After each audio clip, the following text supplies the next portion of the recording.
Hi everyone, I'm Jodi Robinson, one of the GAMO educators, and I'm glad you joined today. I wanted to give you a little tip. So I am someone who likes to do a lot of marking. I mark almost all of my quilts before I load them. And so that's kind of the tip that I want to give today. So if you're someone who marks, or if you need to mark, and I'm sure we all do at some point in time on a quilt, the ideal situation is that you can load it after you have marked. And if you look at what I have marked on the fabric here, can you see it in there? I used a stencil and a pounce pad, and when you have it, I marked this before I put this on the machine, so it's nice and crisp, the markings. Even if you're just marking like with a marking pencil or marker or whatever, you're going to always get a crisp line if you have the hard surface of the table underneath. But it never fails that, I'll get a quilt loaded and then realize, uh-oh, I forgot this part, or maybe you change your mind and you need to put, some more marks on. If it's generalized marking, like maybe you just need a little area marked, and that's easy enough once the quilt's loaded.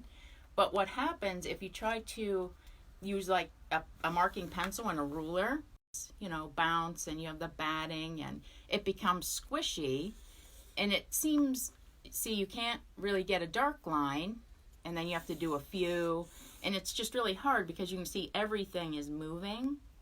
And with the stencil, that kind of becomes amplified. If you were marking a stencil with a marking pencil, because you don't have a hard surface, it kind of, the pencil lead goes down in there, but it's hard to keep them accurate because it's pushing, the pencil is actually pushing the quilt away.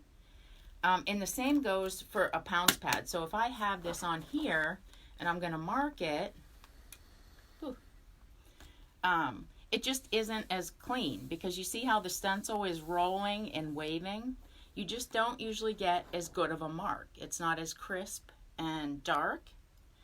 So that frustrated me a lot. So I came up with a little fix for that, and I'm going to show you what that is. So what I use, I don't know if you can see it, but this is a big 16-inch cutting ruler. And you could use any cutting ruler, just, depends how far you need to reach. Move that over there. So the big thing about it is you want to make sure that you have your extended base plate on. So I just slide this ruler on top of my base plate, and then I slide this whole thing, maybe, under here, work it in. Well, maybe. Let's pull this out and get over here first. Now slide it in.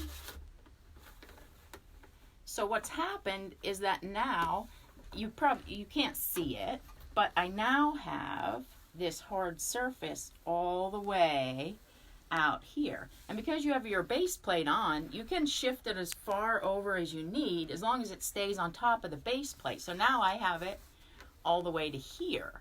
So now if I need to mark with the stencil, look, it doesn't ripple when I try to mark it because now it's nice and firm.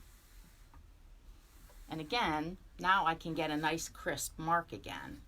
And the same goes even if you are using a pencil and a marking ruler. See how now nothing's moving. I can,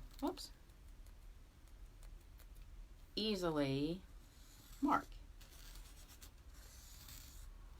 And look, that's a nice crisp line in comparison to something like over here where I had to do it 3 times, and that's not necessarily going to be accurate because, you just have the movement and the shifting of all the layers and batting of the quilt.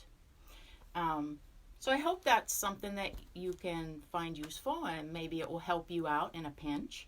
If you have any questions at all, feel free to put them on there, and I'll take a look and answer anything that you'd like to know. Thanks for joining, and be sure to stay back at 3 Central for another tip, as well as every day at 10:30, and 3. Thanks. Bye. What was it, like 3 minutes?